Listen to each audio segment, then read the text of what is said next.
Well, it's a new day and it's finally stopped raining. So we're going to go out on the 800 and test the screen we fitted last time. But before we do that, I'm going to fit the screen protector.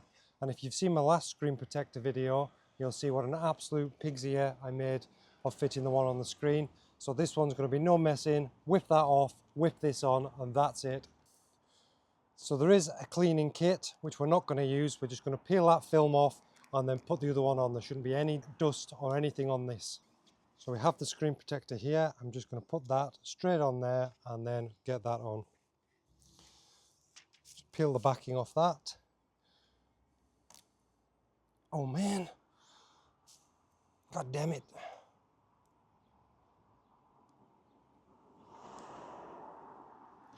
Peel that off there, and then without messing about,